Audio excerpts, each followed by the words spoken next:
জুমার দিন একটি মর্যাদাপূর্ণ দিন, যেই দিনে আল্লাহর হাবিব সাল্লাল্লাহু আলাইহি ওয়াসাল্লামের উপর বেশি বেশি পরিমাণে দুরূদ শরীফ পাঠ করতে হয়।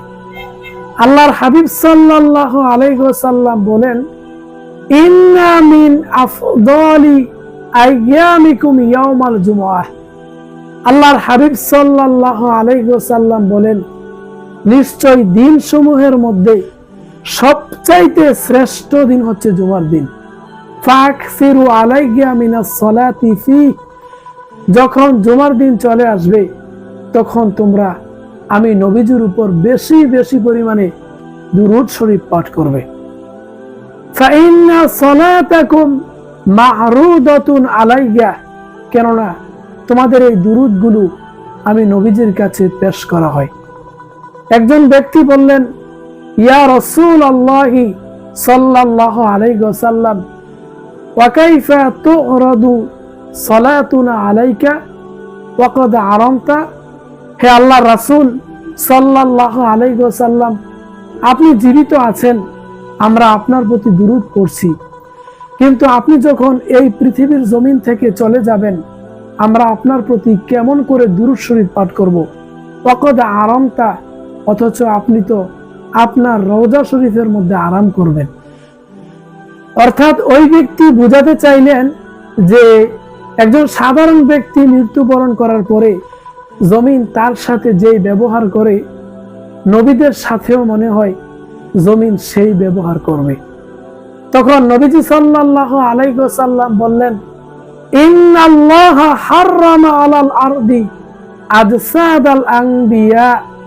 নিশ্চয় আল্লাহ পাক রব্বুল আলামিন নবীদের দেহকে বক্ষণ করা এই জমিনের জন্য হারাম করে দিয়েছেন।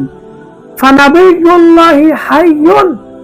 প্রত্যেক নবীগণ নিজ নিজ রওজা শরীফের মধ্যে জীবিত আছে। শুধু জীবিত আছে তাই নয়, তারা সেখানে সালাত আদায় করছে, তারা আল্লাহ পাক রব্বুল আলামিনের পক্ষ থেকে রিজিক প্রাপ্ত। সুবহানাল্লাহ। সেই কারণে আল্লাহর হাবিব সাল্লাল্লাহু আলাইহি ওয়াসাল্লাম বলেন, সাল্লু আলাইয়া। তোমরা আমি নবীজির উপর বেশি বেশি পরিমাণে দুরূদ শরীফ পাঠ করতে থাকো।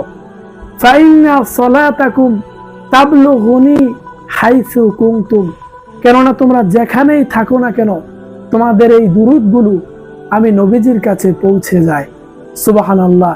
কাজেই মান সাল্লা আলাইয়া সালাতান ওয়াহিদা, যে ব্যক্তি আমার প্রতি একবার দুরূদ শরীফ পাঠ করবে, সাল্লাল্লাহু আশরা সালাওয়াতিন, আল্লাহ পাক রব্বুল আলামিন ওই ব্যক্তির উপর 10 বার রহম করবেন।